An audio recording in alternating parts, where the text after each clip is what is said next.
우리는 자신과 다른 사람들과 어울리면서 살아야 합니다. 그래서 가장 힘든 것 중에 하나가 인간관계입니다. 다양한 사람들이 모여서 함께 살아갑니다. 따라서 서로 받아들이지 않으면 평화로운 사회를 이룰 수가 없습니다. 물론 여러분, 우리가 살다 보면 무엇이 옳고 그른지를 판결할 때가 있죠. 무엇이 옳은가, 무엇이 그른가, 판별이 중요합니다. 그러나 무엇보다도 먼저 상대방을 받아들이는 것이 선행되어져야 합니다. 당시 로마에 있는 교회는요, 다양한 성도들이 모였습니다. 그 교회, 한 교회 안에 유대인과 헬라인, 자유인과 노예, 남성과 여성, 부자와 가난한 자, 믿음이 강한 자와 약한 자 등 서로 생각이 다르고 삶의 방식이 다른 여러 성도들이 한 교회를 섬겼습니다. 그래서 교회 안에 여러 가지 갈등과 다툼이 있었는데요, 대표적인 갈등이 시장에서 파는 고기를 먹는 것 갖고 교회 안에 갈등이 일어났습니다. 시장에 팔고 있던 고기가 우상에게 바쳐진 고기일 수 있기 때문에 아예 시장에서 고기를 사다 먹지 않았습니다. 우상에게 바친 재물을 먹는 것은 신앙적으로 옳지 않다라고 믿었기 때문이죠. 그런데 어떤 성도님들은, 아니, 하나님께서 주신 모든 것이 다 선하다, 우상에게 바친 고기도 상관없다, 왜냐? 우상은 아무것도 아니기 때문이다. 그들은 시장에서 파는 고기를 먹어도 신앙적으로 전혀 문제가 되지 않았습니다. 근데 교회 안에 어떤 문제가 생긴 거예요? 고기를 먹지 않은 자와 고기를 먹는 자가 서로 비난하고 정죄하였습니다. 바울은 로마에 있는 교회에게 편지를 쓰면서 서로 비난하지 말라라고 권면하였습니다. 바울이 얘기하는 겁니다. 고기를 먹는 자는 고기를 먹지 않는 자를 그렇게 업신여기지 말아라. 또 반대로요, 고기를 먹지 않는 자는 고기 먹는 자들을 비판합니다. 바울은 고기 먹지 않는 자에게 고기 먹는 자를 비판하지 말라라고 말씀했습니다. 여러분, 오늘날 교회는 더 이상 시장에서 파는 고기를 먹어야 되냐 먹지 말아야 되냐 가지고 다투지는 않아요. 그런데요, 오늘날 교회도 똑같이 다양한 것으로 서로를 비난하고 업신여기고 있습니다. 자기가 생각하는 신앙의 정통과 신앙의 스타일을 강요하는 거예요. 그것 맞지 않으면 비판하고 업신여기는 거예요. 그래서 오늘날 교회 안에서도요, 다양한 사람들이 다양한 신앙의 스타일 가지고 다투고 싸우는 경우가 많이 있습니다. 여러분, 누구만 우리를 판단할 수 있습니까? 오직 하나님만 판단할 수 있어요. 하나님만 판단할 수 있습니다. 따라서 우리는 자신과 다른 사람을 존중하고 받아줄 수 있어야 돼요. 바울은 로마교회 성도들에게 서로를 받아들이라라고 권면하면서 서로 받아들이기 위해서는 믿음이 강해야 함을 말씀하고 있습니다. 믿음이 좋다, 믿음이 강하다의 그 기준이 뭡니까? 자기를 기쁘게 하지 않는 것이 강한 믿음이에요. 그럼 누구를 기쁘게 하는 것입니까? 오늘 본문 2절입니다. 우리 각 사람이 이웃을 기쁘게 하되 선을 이루고 덕을 세우도록 할지니라. 나를 기쁘게 하는 것이 아니라 주변에 있는 성도님을 기쁘게 하는 것, 선을 이루고 덕을 세우는 거예요. 그러니까 내가 기뻐하는 것을 하는 것이 아니라 어떠한 것이 교회의 덕이 될까, 어떤 것이 교회가 하나 되게 할 수 있을까, 그것을 생각하고 그것을 따르는 사람이 믿음이 강한 자다라는 거예요. 그러니까 믿음이 강한 자는 고기를 먹을 수 있는 자유함이 있지만 그 자유함을 자기를 위해 쓰지 않고 오히려 다른 사람을 종노릇 하는데 사용한다라는 것이죠. 여러분, 우리가 이렇게 나와 생각이 다르고 나와 삶의 방식이 다른 그 사람을 받아들이려면요, 먼저 우리 안에 강한 믿음이 있어야 돼요. 믿음이 강하지 않으면 자신과 다른 사람을 받아들이기가 어렵습니다. 저와 여러분에게 자신과 다른 분을 받아들일 수 있는 강한 믿음이 있기를 간절히 기도합니다. 오늘 본문 5절입니다.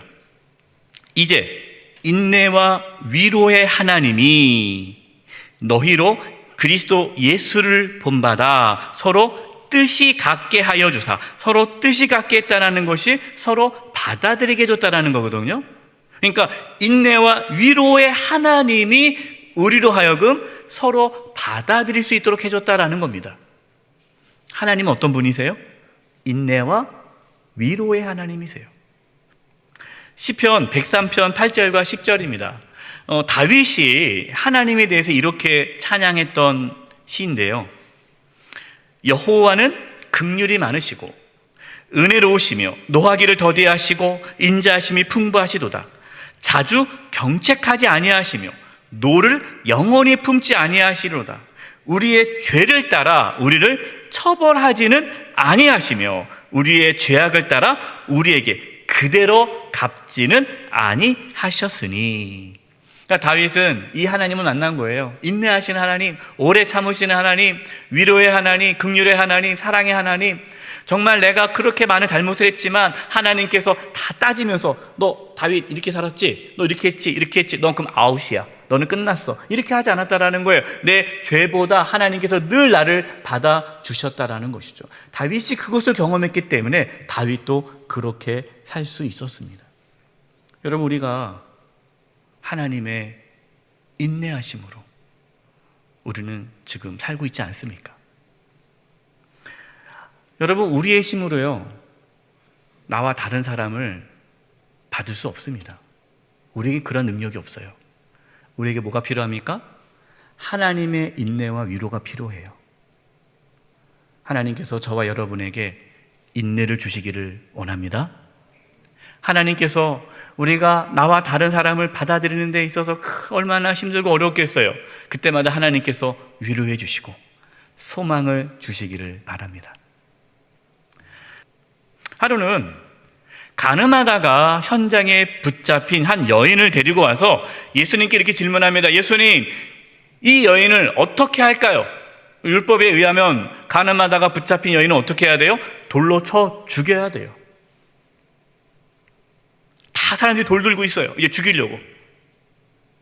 그때 예수님께서 이렇게 말씀합니다. 죄 없는 자가 먼저 돌로 치라. 예수님의 말씀을 들은 사람들이 그 여인을 쳐다봤다가 자기를 쳐다보는 거예요. 죄 없는 자가 돌로 치라는데 나를 보니까 내가 죄가 있거든요. 나도 죄인인 거예요. 그러니까 도저히 칠 수가 없는 거예요. 한 사람씩 한 사람씩 들고 있던 돌을 내려놓고 조용히 사라집니다. 주변에 아무도 없어요.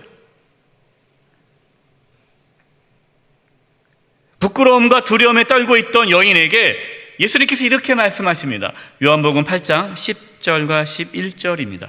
예수께서 일어나사 여자 외에 아무도 없는 곳을 보시고 이르시되 여자여, 너를 고발하던 그들이 어디 있느냐? 너를 정죄하는 자가 없느냐? 대답하되 주여 없나이다. 예수께서 이르시되 나도 너를 정죄하지 아니하노니 가서 다시는 죄를 범하지 말라 하시니라. 예수님께서 그 여인을 받아주신 거예요. 여러분, 이 말씀을 오해하면 안 됩니다. 여러분, 예수님께서는요, 죄에 대해서는 단호하십니다. 예수님은 한 번도 죄를 받아들인 적이 없으세요. 인정한 적이 없으세요. 죄에 대해서는 단호하셨지만 죄인은 받아주셨습니다. 예수님께서요, 저와 여러분을 받아주시기 위해 십자가에서 죽으셨습니다.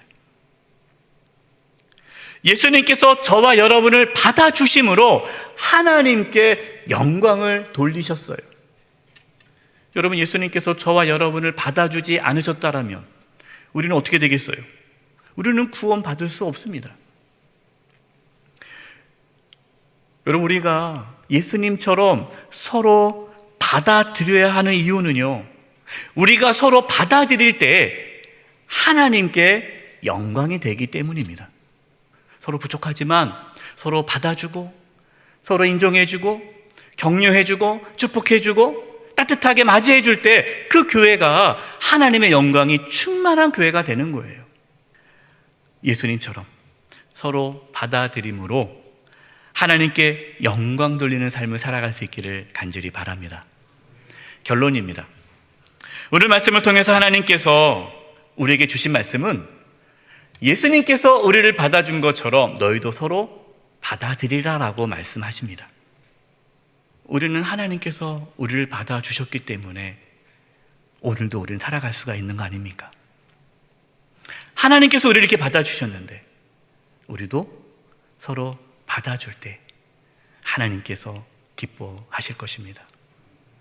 올로원 목사님께서요, 저에게 이런 말씀을 해주신 적이 있어요. 이게 초창기 때 이제 인수인계 할 때 저에게 이제 말씀해 주셨어요. 목사님, 바다는 물을 가리지 않습니다. 그렇잖아요. 바다가 이 물은 더럽다고 안 받고 저 물이 깨끗하다고 받고 안 그러잖아요. 어떤 물이든 바다는 다 받지 않습니까?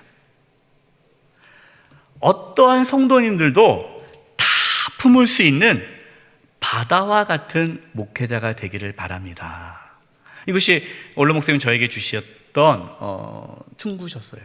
저는 그 말씀을 잊지 않고 있습니다. 그리고 평생 제가 목회할 때 그래, 바다와 같은 목회를 해야지, 바다와 같은 목회자가 되겠다 생각하고 목회를 하려고 그래요. 근데 제가 목회를 하면서 느낀 게 뭐냐면요, 이게 어렵다는 거예요. 무지 어렵습니다. 왜 어려울까요? 바다와 같은 목회자가 되려면 바다와 같은 믿음이 있어야 돼요. 네, 바다와 같은 믿음이 있어야 내가 누구든지 품을 수 있는데 제가 아직까지 많이 부족하다는 것을 목회하면서 깨닫습니다. 하나님께서 이 시간 저와 여러분에게 바다와 같은 믿음을 부어주시기를 간절히 기도합니다. 그래서 예수님께서 우리를 받아주셨던 것처럼 우리도 가정 안에서 가족을, 직장 안에서 우리 직장 동료를, 또 교회에서 우리의 성도를, 우리가 어디에 가나 누구든지 나와 다른 사람을 기쁨으로 받아들임으로 하나님께 영광 돌리는 믿음의 삶을 살아갈 수 있기를 간절히 축원드립니다. 기도하겠습니다. 하나님 아버지, 저희들에게 바다와 같은 믿음을 부어주셔서 예수님께서 우리를 받아주셨던 것처럼 우리도 서로 다른 분들을 기쁨으로 받아들이게 해주셔서 하나님께 영광 돌리는 삶을 살게 하여 주시옵소서. 예수님의 이름으로 기도드립니다. 아멘.